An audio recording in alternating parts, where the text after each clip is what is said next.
Welcome to the Thriving Leaders podcast, where we dive into real conversations that help leaders grow, teams flourish, and organisations thrive. I'm your host, Claire Gray, Leadership and Team Facilitator at Thriving Culture. I'm also the author of Thriving Leaders, Learn the Skills to Lead Confidently. This podcast is filled with practical tools, tips, actions, and insights that you can immediately apply so you can lead confidently now. In Season 2 of the Thriving Leaders podcast, I'm interviewing thought leaders from around the world to pick their brains on what it takes to build a thriving team. This is helping me write my second book, Thriving Teams, which will be out later in the year in 2025. I hope you enjoy the podcast.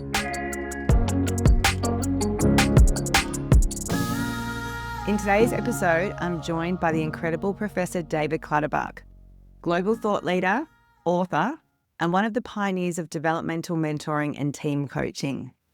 David's work has deeply influenced how we think about leadership, systems, and what it means to coach a team in today's complex and fast-paced world. We explore everything from what it takes to be truly adaptive, to the PERILL model of team effectiveness, to the power of dialogue over debate. Whether you're a coach, a leader, or someone passionate about team dynamics, this conversation is packed with insights, wisdom, and practical tools you can apply straight away. Let's dive in. So, David Clutterbuck is one of the pioneering thought leaders in teams and team coaching. David's experience has shaped how we view teams as more dynamic, adaptive systems that learn and grow and innovate. I was very lucky enough to study your Global Team Coaching Institute course on complex adaptive systems back in 2022, and I learned so much.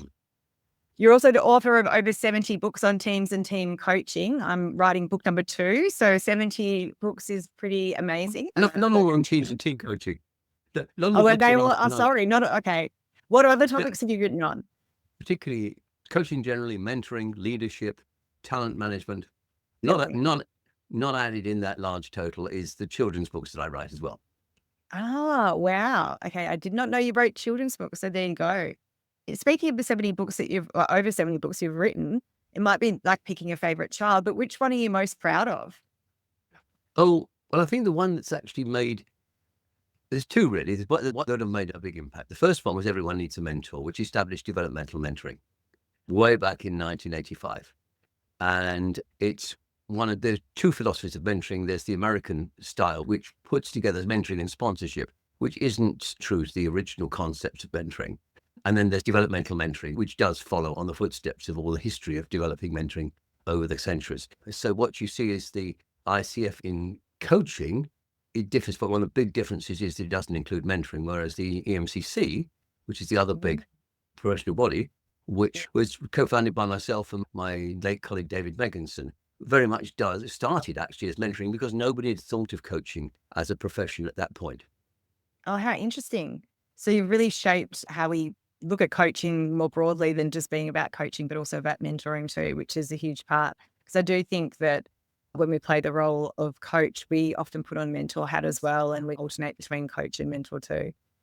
Absolutely. In fact, the Coaching Maturity Research Group, which I'm part of, has been looking into this for several years. And our most recent major piece of research interviewed lots of very experienced, mature coaches about their practice. And what came across very clearly was that as they evolved and grew and became more confident, they just threw away all this process stuff and focused on the conversation, and they used themselves far more. They became much more of a mix of coach and mentor. They didn't have to go through all this, particularly this fixed grow model type stuff. Yeah. And the interesting thing is that people who are operating at that level are very much in danger of being taken over by AI, because AI can do that process stuff better than they can. Yeah, that's so interesting. And because I think I do a lot of training around leader as coach, and I'm going slightly off topic about the questions I want to ask, but I'm also curious about this because I see the strongest leaders that coach are the ones that can alternate between wearing that mentor hat and the coach hat and use them interchangeably as a tool.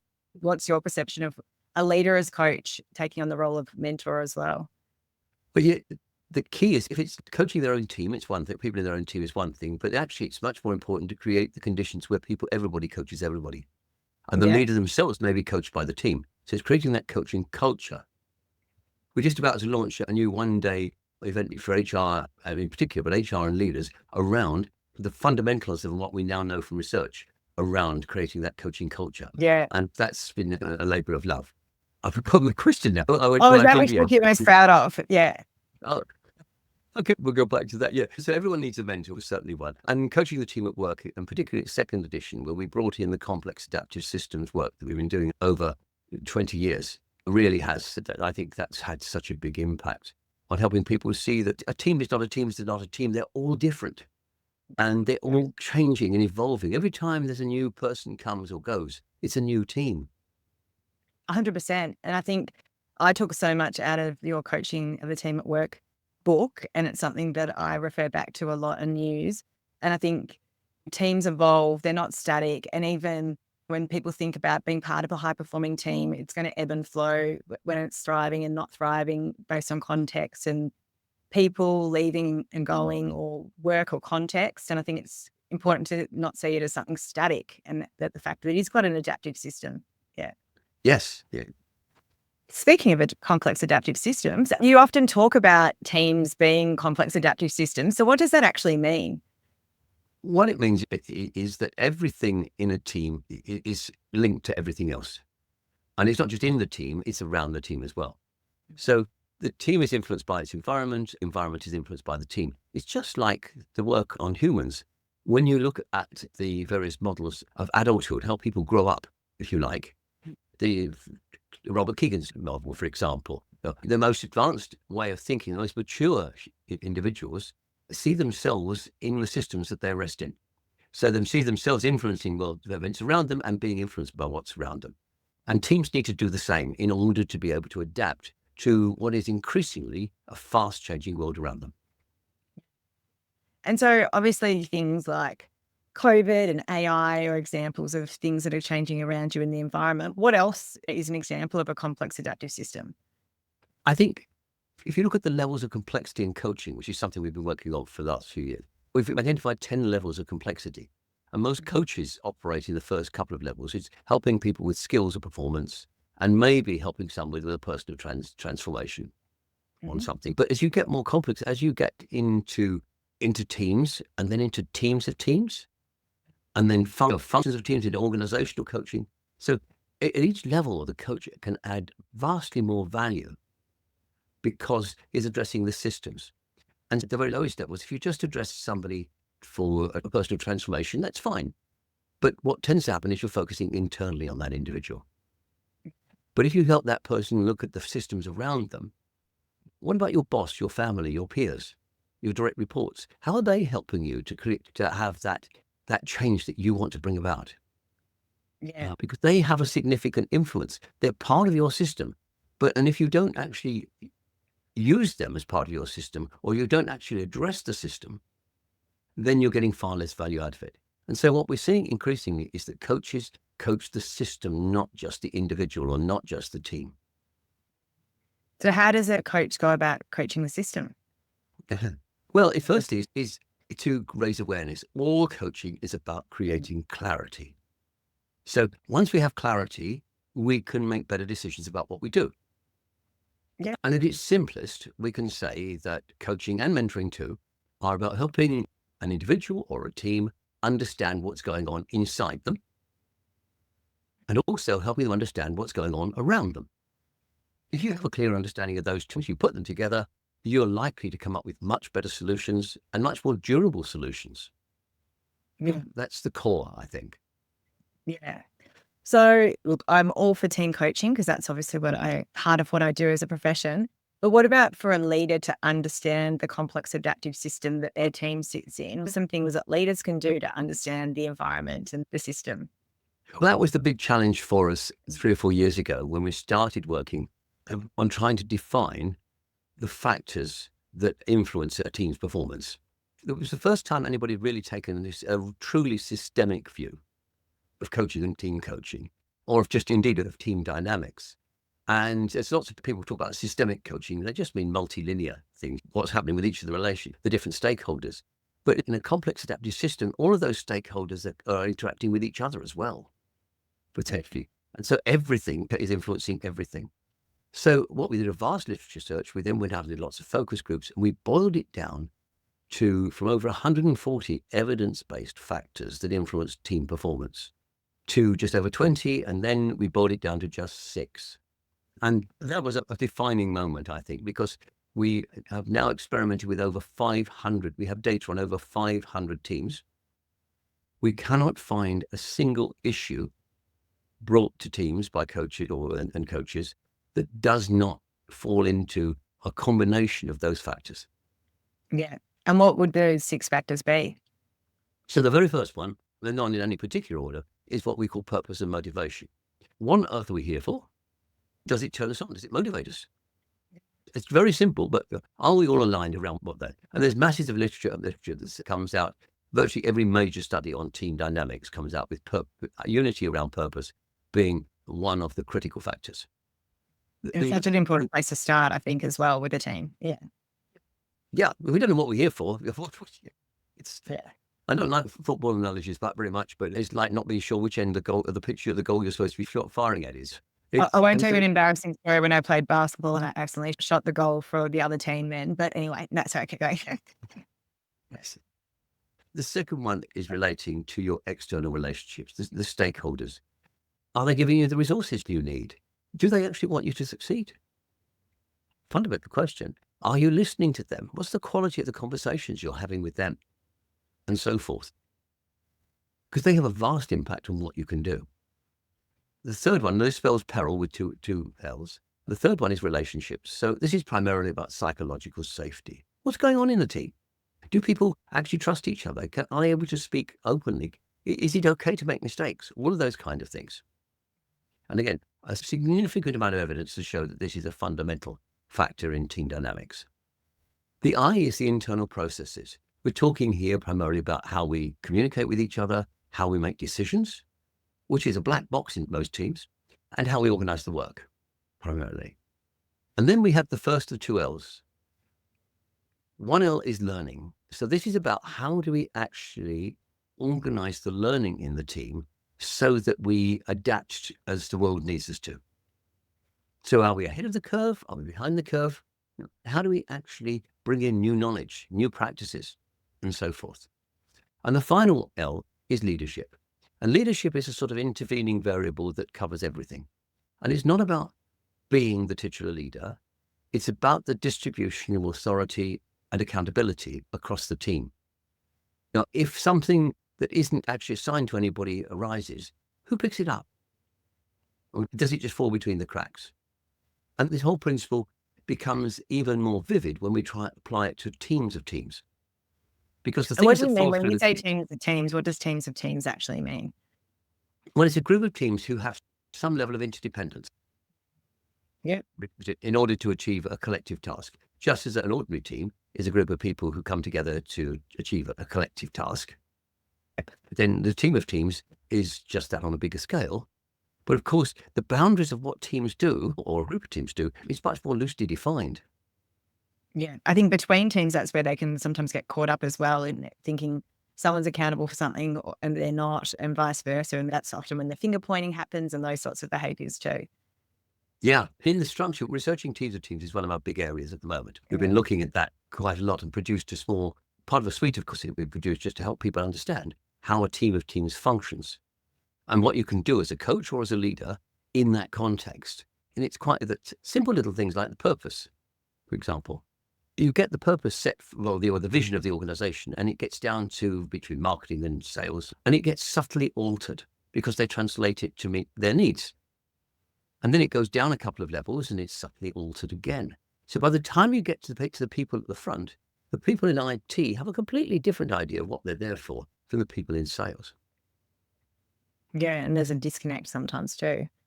Yeah. So a lot of the problems that we see in organizations relate to this dissonance, this lack of harmony between different elements in the system. Yeah. So with the PERILL model, which I absolutely love, and it's a great tool, I want to pick out a few things just to highlight.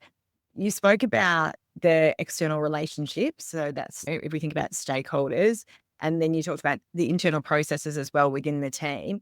How do teams balance internal alignment with the expectations of external stakeholders as well? Because sometimes it can feel like there's a bit of a conflict, even with multiple stakeholders, even with the team, with stakeholders as well. How do you get that balance right?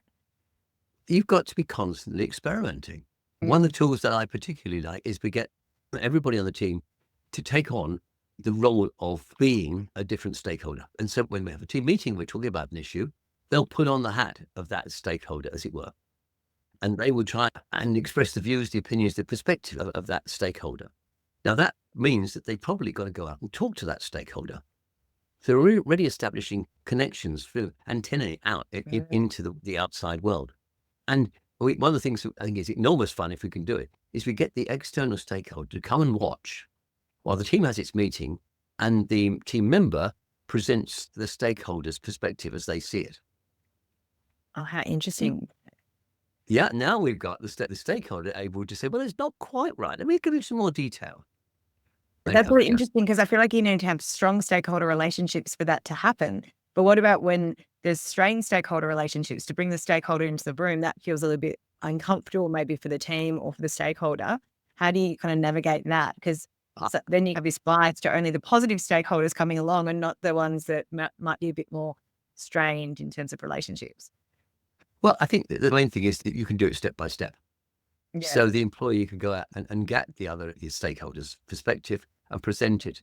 And there'll come a time when you feel, okay, this is a problem. Actually, maybe we need to put the two teams together, for example.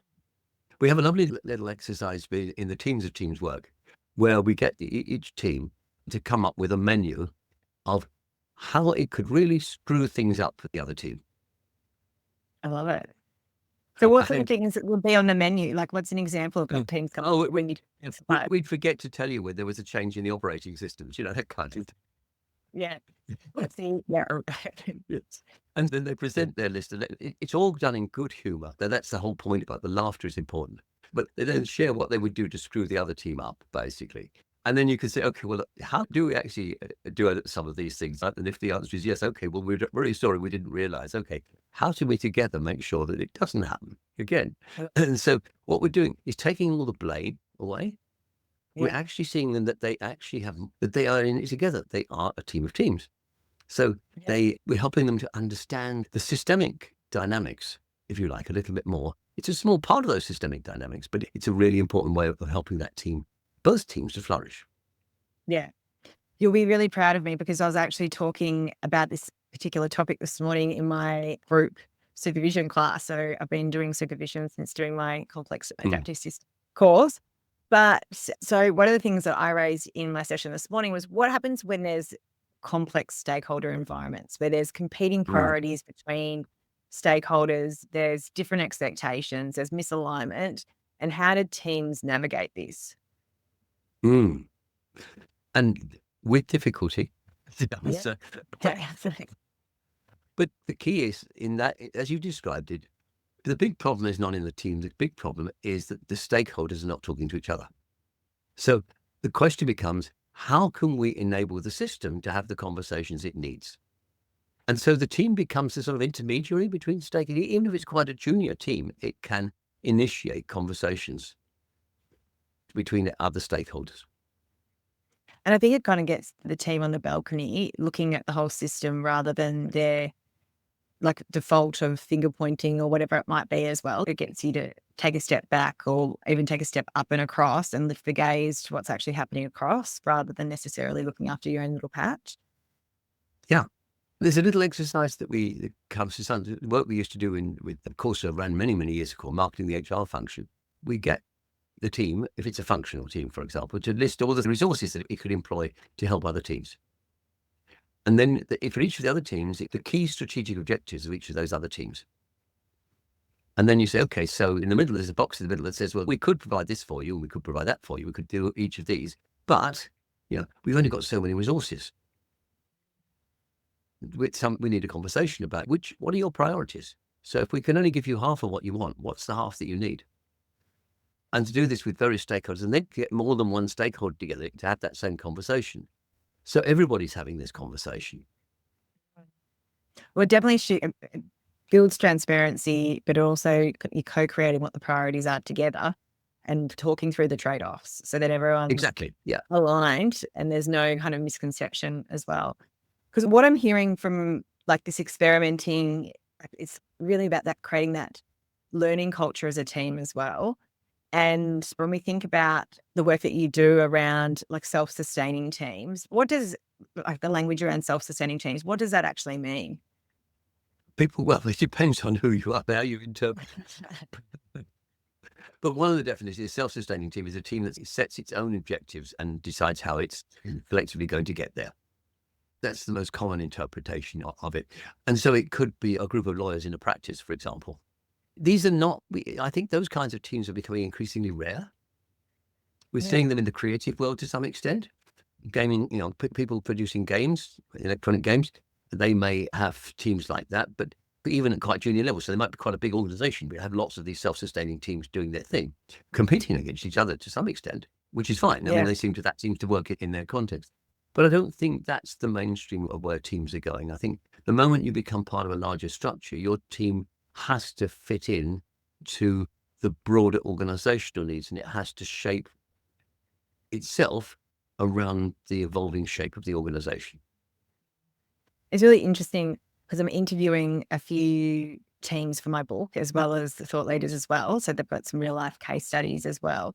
And it's actually, I've found it a lot more challenging than I did writing my first book to find a team that really represents most teams, because there's just so many different types of teams now. Like I think there's consulting teams to whether they're emergency service teams or working in critical situations. There's just so many different types of teams and the different dynamics based on the type of team structures that exist today. I do think that a lot of the principles are the same regardless, but it was interesting. I thought it would be easy to find a typical team, and I found it a lot more challenging. Oh, And I think the answer is there isn't a typical team. And the same team can be a different team according to the environment in which it's placed. So, been doing quite a lot of work over the years with the military. Now, soldiers, for example, when they're not actually on active service, when they're at home, their objective is to train to become really efficient, and there's all sorts of things that they do. And the nature of the team's work and the way that they collaborate together is very different from when they're actually suddenly sent into the field to carry out an operation. They have to become a different team immediately. It's kind of like the And galvanizing they do. crisis. Yeah. Yeah. And they do. All that training has helped them to be able to switch from being one type of team to being another type of team instantly. It's quite interesting. One of the challenges I find a lot of teams have is having that healthy, challenging debate, which helps them innovate, and you need psychological safety to be able to do it. But what environment and skills do teams need to be able to effectively have healthy, challenging debate? Well, firstly, let's just pick up on that word debate. That's an interesting one. We talk about discussion, debate, and dialogue. Yeah. Yeah. Yeah. When you have a debate, somebody's trying to win an argument. That's not that healthy in a team. When you have discussion, you're trying to find a compromise. When you have dialogue, you're trying to find new meaning, new ways forward. So we're really trying to push teams towards having dialogue. And how do you create? And dialogue is where you're exploring ideas. So you're willing to you're putting ideas out there to be challenged, and for you to challenge your own thinking as well. And one of the things that's so simple that we try and train teams to do at the end of a significant discussion or a meeting, say, what needed to be said but wasn't said? Such a simple question. Yeah. But it's so powerful as well, because I think it helps draw people out that might be holding back or that chose not to say something for certain reasons as well. Yeah, it's an interesting one because I've debated. I've grappled with the word. There's obviously generally dialogue that you can have as a team, and whether it's discussing, debating, and then actually deciding. And then after the side of being dedicated to that, because the team needs to unite around that. But what's interesting is it can be quite challenging for teams to be able to have that dialogue, that constructive dialogue where they're coming from a place of curiosity, being open to listening to others' perspectives, not holding back. So is there any techniques or skills you think that team members need to develop to be able to do that effectively? We're really talking about psychological safety here. And Amy Evans's lovely work, a brilliant work in this area over the last 25 years, has been really sort of seminal in all of this. and her demonstrating that constant experimentation and open discussion around things and reviewing what you're doing is fundamental to a high-performing team. So it's how do we create the environment where people do feel it's okay to go against the flow, for example? In a team environment, there's a psychological sort of urge, if you like, to fit in, to be seen as loyal and not to rock the boat, all those kind of things. The greater the level of psychological safety you have, the more you feel that you can actually risk rocking the boat a little bit. Because, maybe, and it's tied to the fact that teams have two basic functions for the people in them. One is this sense of community and safety. I'm amongst people who think like I do, or I'm in my own group, my own tribe, therefore I feel safe. So this is about uniformity. And that's the urge we've just been talking about there. But also teams create, when they have a safe environment, they create the opportunity for people to be individuals, to express their individuality and their different perceptions. And that's when we see a truly psychologically safe team. It's when people feel that there is a real balance between those two imperatives. And I feel like the result of that probably is that sense of belonging that people feel when they're part of that. Yeah. Yeah. I actually interviewed Amy a few weeks ago. She was also very generous, like you have been, because just like you, I've been following Amy's work for a long time, and I think it's been so fundamental to how we look at teams. So I'm getting this sense around experimenting and learning, and in the PERILL model, obviously learning is part of the PERILL model because obviously individuals learn, but teams also learn. But how do teams create a learning culture within a team? You have to work at it slowly, obviously, but we've found there's two critical things that we found. One is having a team learning plan.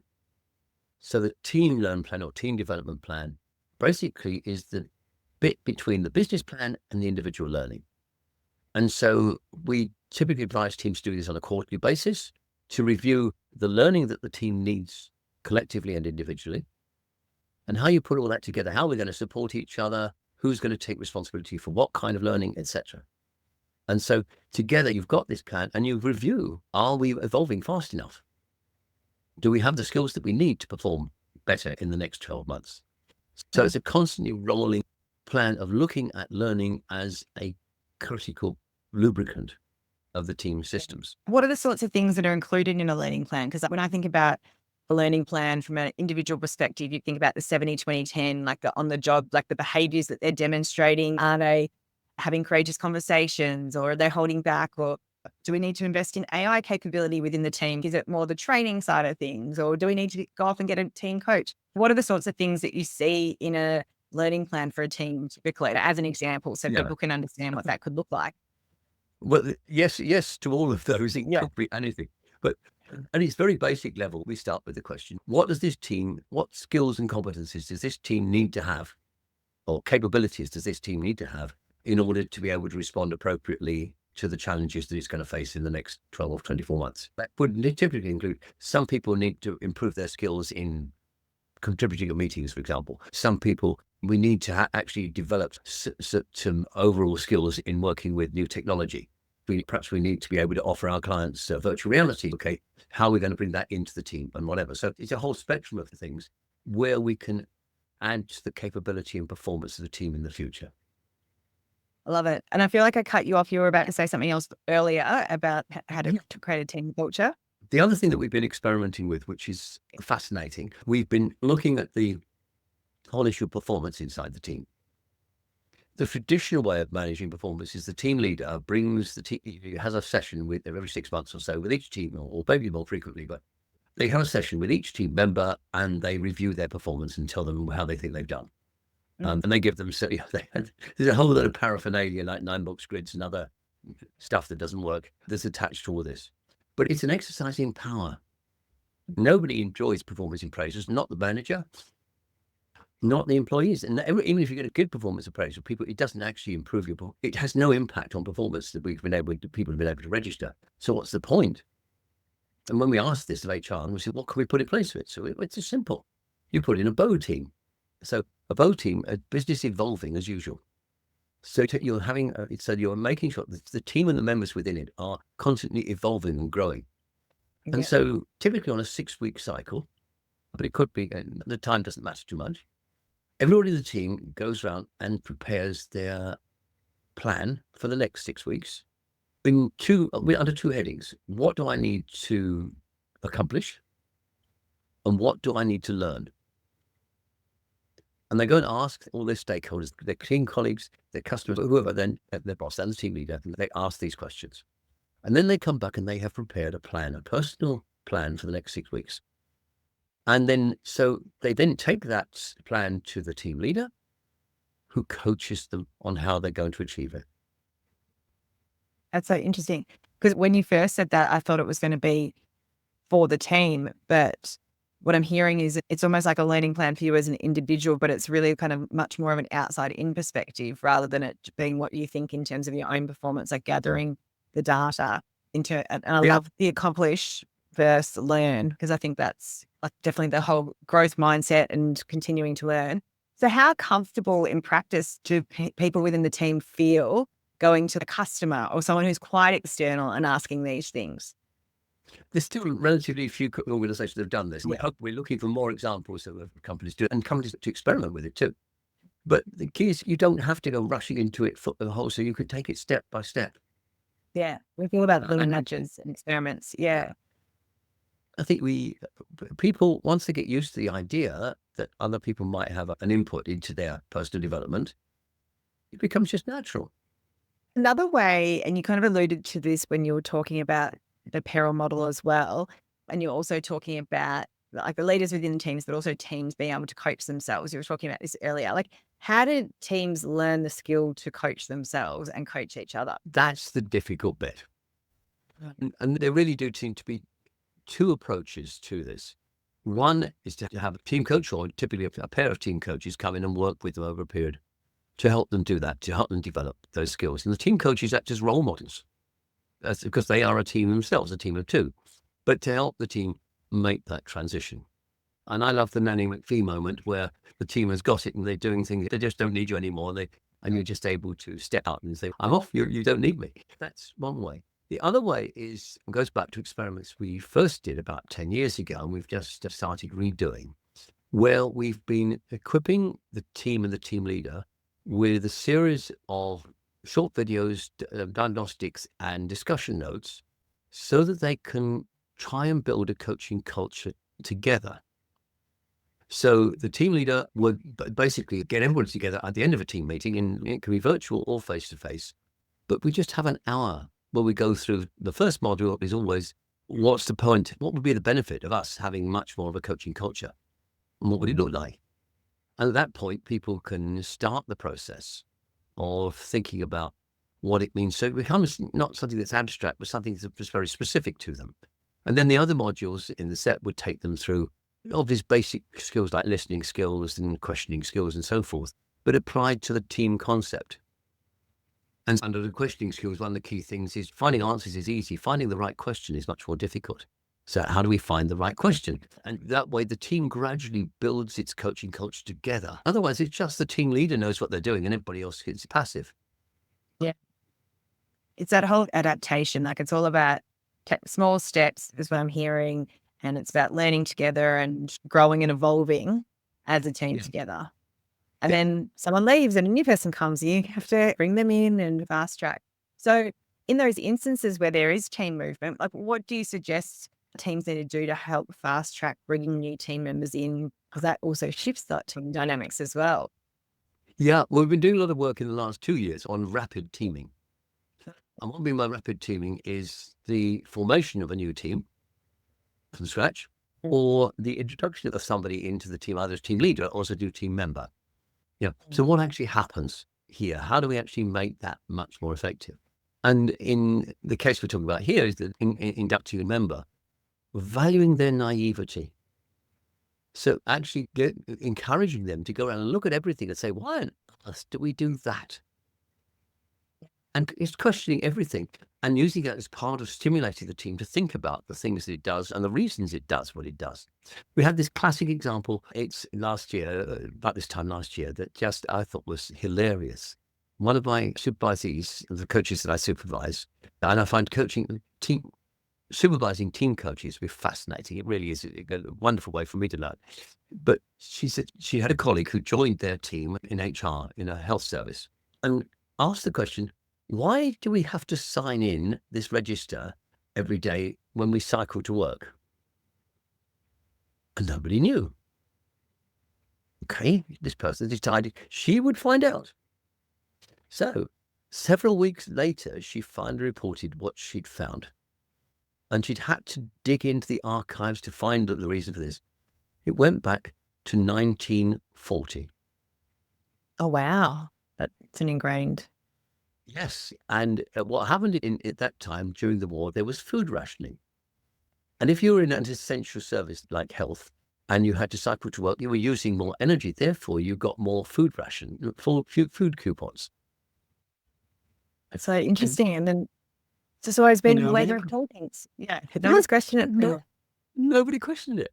Yeah. I think when there's new team members, it's like that beginner's mindset. And the other thing is the flip side, when there's teams that have worked together for so long and they've become a bit complacent, like how can they actually be a bit naive and have a beginner's mindset rather than, oh, we've always done it this way as well, to promote innovative thinking, because it's often you start getting that fixed mindset of how things have to be done. Yeah. So that newcomer naivety is a wonderful asset and should not be wasted. Yeah. You need to harness it. Yeah. So you've talked about teams of teams, and you've also talked about in the PERILL model leadership and how it links to accountability. And the way I like to think about accountability is I like to think of it as a bit of a ripple. You've got your individual accountability, then you've got the mutual or shared accountability within a team, and then you've got the collective accountability, which is, I guess, the team of teams accountability that you're talking about as well. And that's the more systemic stuff. How do teams navigate individual, mutual, and collective accountability so that they actually truly create a culture of accountability? Because I was talking about this with Amy Edmondson as well. It almost sounds like utopia because everyone wants a culture of accountability. How do we actually get individual, mutual, and collective accountability working effectively as a team? Yeah. Well, first principle here is that everybody can't be responsible or accountable for everything. I mean, it's just not possible. And it's what's important is the areas where there is no clear accountability. And what we've been doing in the teams of teams work around this is looking at what we call streams of connectedness. So a stream of connectedness are the informal networks that you create in organizations between teams, a sort of substrate. So one of my favorite examples of this is people in a bank. Well, a bank got lots of branches spread around the country. A customer comes into one branch with something that's really unusual, hasn't been dealt with before, and they manage to sort it out. They go to somebody in head office and they get sorted and it's done. And then it's just ignored. It was just an anomaly. There's no network to actually recognize that actually in 20 or 30 branches over the last few months, another customer has come in with a similar issue. But again, just an anomaly. But once you start to recognize and link all these people into informal groups, which just flag up things that are unusual, you now turn the anomalies into a trend. And when you establish a trend, then somebody takes responsibility for it. It's finding and generating these informal connections. And we go back to what we did in 2007, looking at talent management. One of the things that we identified was the significant amount of decision-making and responsibility taking that happened completely outside the normal hierarchy of the organizations. Yeah. And leadership consists of three things. It's identifying something that needs attention, finding a way of dealing with it, and making sure that gets implemented. And what we found was so much of this was happening through informal networks of people. And not all the three functions in the one person, but distribute those functions distributed. So accountability, effectively, leadership was being exercised by people who very often did not appear anywhere in the talent pool statistics at all. It's more about influence and authority. Yeah. And we have no instrument for measuring this, though I'd love to set up some experiments to do so. But we've come up with a figure in the air, if you like, a statistic. We think that probably 40% of the critical decision making in organizations is done through the informal systems, through informal leadership. But that's very much a guesstimate because we don't have the data. But when you start looking for it, in organizations, you find it everywhere. Yeah, that influence. Accountability has become a bit of a dirty word in workplaces because people think about it being about blame or finger pointing or even micromanagement as well internally within teams. So how do we shift accountability to being a positive?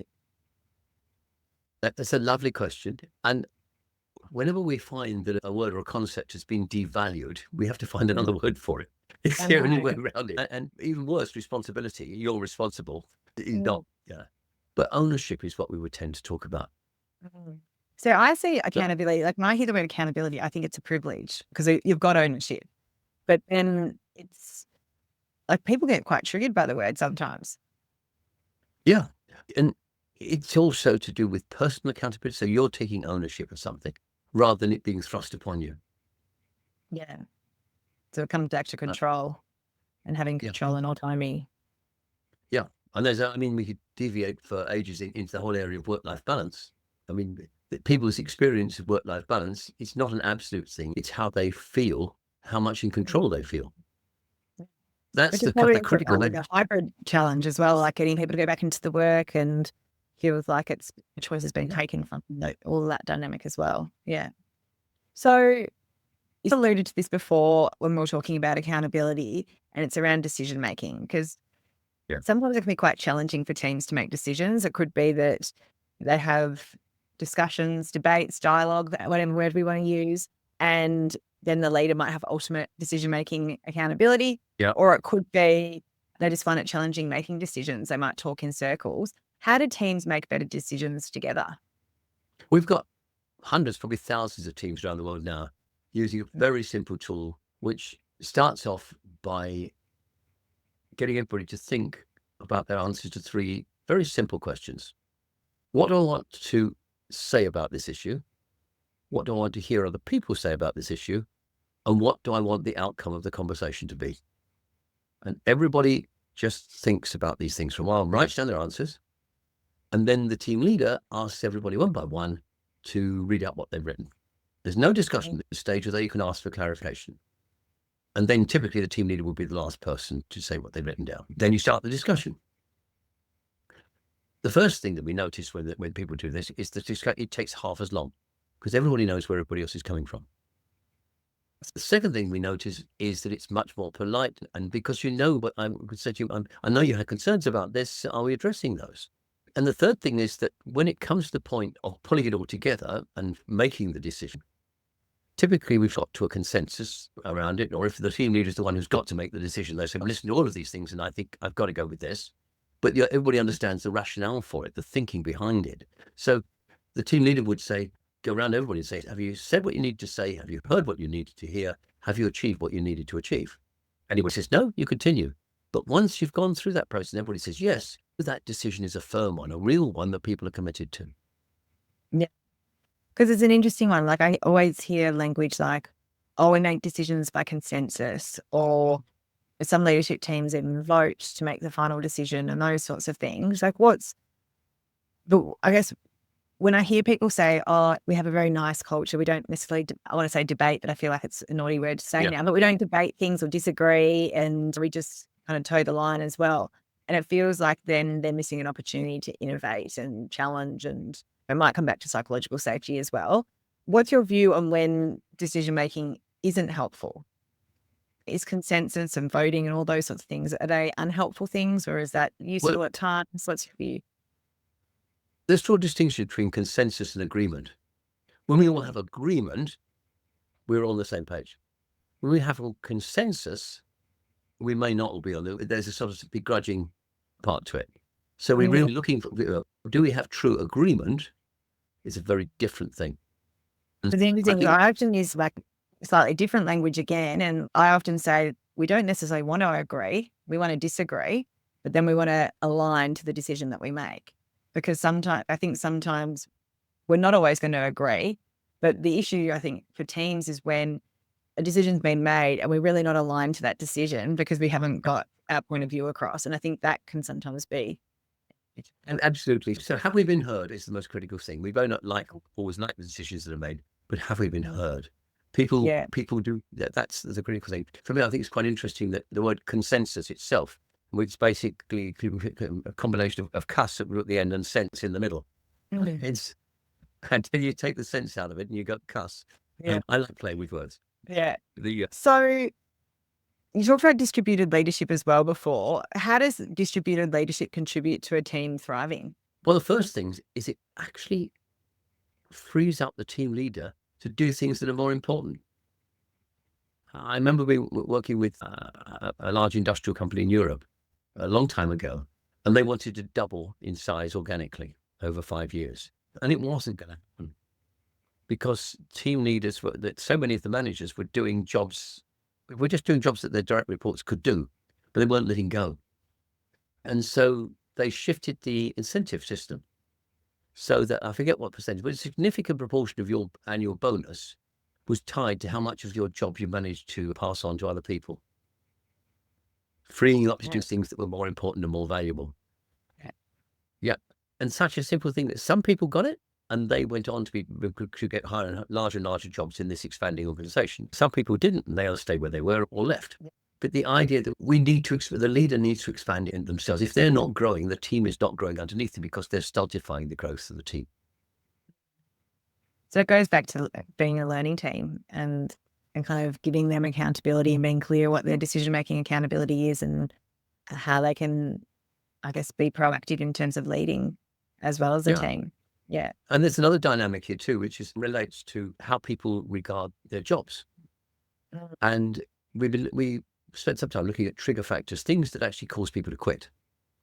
And one of the most significant trigger factors in young men is what happens when they become a father, or they're about to become a father. Psychologically, they change. They suddenly see themselves as having to become a responsible adult, for example, because they've got this little person to look after, and so it changes them fundamentally.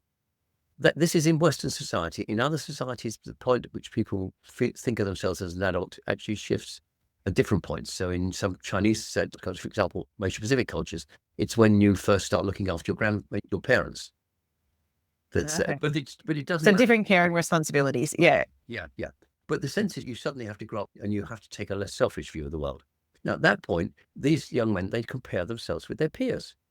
And if their mates are earning more or have more responsible jobs than they do, they think, I better do something about that. So they now want more responsibilities.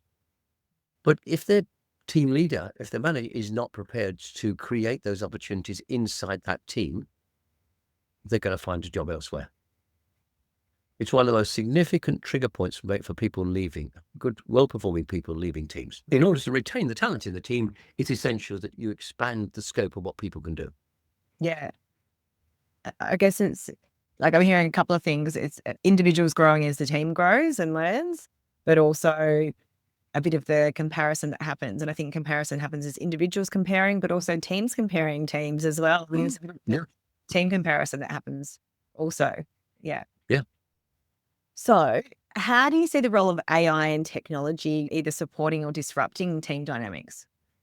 I think that's a crystal ball question. Overall, AI has enormous potential to speed things up, but it's how we use AI that's the problem.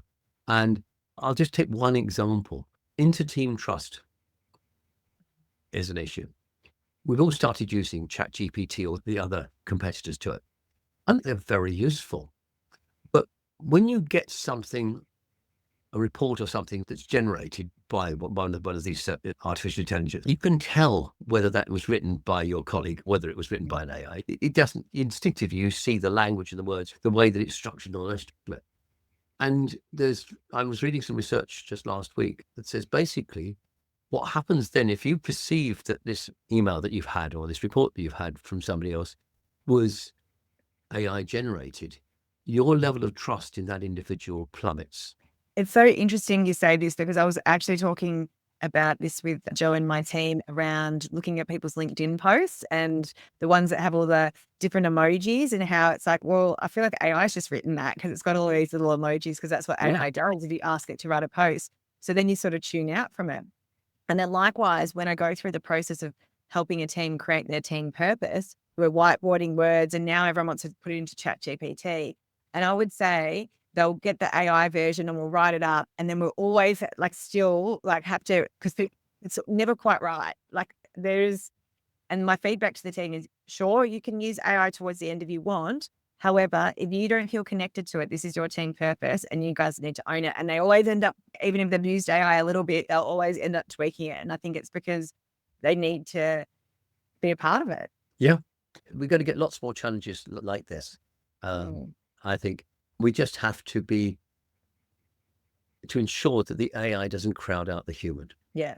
And I think it makes us need to be more clear, which helps us with accountability and other things as well, like building those skills to be more clear by using AI as well. So there is definitely benefits to it. But yeah, I think the jury's out yet to what that actually means for teams and team dynamics going forward. So David, what are you researching at the moment? Well, one of my great projects at the moment, though, great in the sense that I'm really enjoying it, is we've been looking at these 10 levels of complexity coaching, with team coaching somewhere in the middle there, and teams of teams above that, and teams of organizational coaching, etc., all the way up to coaching the meta system. And so now we're in the midst of creating a book with a working title, Beyond Team Coaching. And so it's looking at how do we actually get involved deeper and deeper into the systems. So what we desperately want is coaches who are working with teams of teams or doing innovative things within their team coaching. We want their experience to be in case studies or links with companies that are doing interesting things. But I think this book is going to really sort of push the boundaries of what we think about as team coaching quite substantially. And the best way of creating these things is with the coaching community. Oh, how amazing. That's exciting. So the final question is, if you could leave our listeners of the podcast with one thing about thriving teams, what would that be? One final thought. I think it's that thriving teams are made by the people in it. It's actually this sense of being with people who you don't necessarily have to be great buddies with, but who you respect and who you see as adding value to you. That could be because you're learning from them. Yeah, it can be because they're helping you to do the work that you do, but the sense that you are adding to each other's value. And collectively, you're therefore adding to the value of the team. I love that. It's that reciprocal value. Excellent. Thank you so much, David Clutterbuck. I feel like every time I talk with you, I always learn so much and have ideas to add to my toolbox. So it's going to be really awesome sharing some of those thoughts in my next book, Thriving Teams. And I can't wait to share the book with you. So I just want to say a huge thank you. Cool. Thank you. Yeah.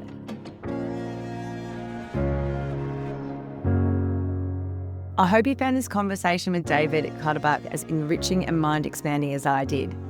David's perspective reminds us that teams are living systems, constantly adapting, influenced by their environment, and capable of profound learning when the right conditions are created.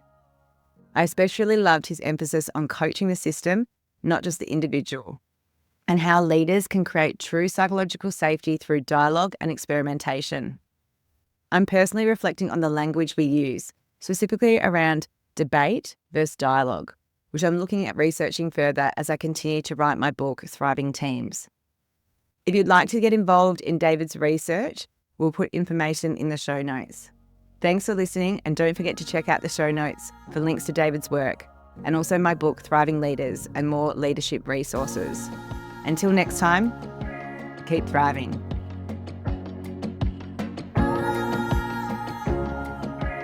Thanks for joining us at the Thriving Leaders podcast.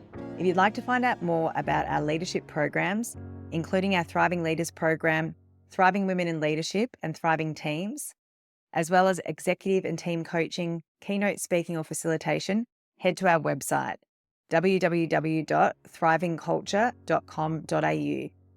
This is also where you can sign up for our newsletter, where I share useful leadership and team development insights and tools, as well as our podcast. You can also grab your copy of my book, Thriving Leaders, Learn the Skills to Lead Confidently. It's also available at all good online retailers, on Audible, Spotify, and Kindle.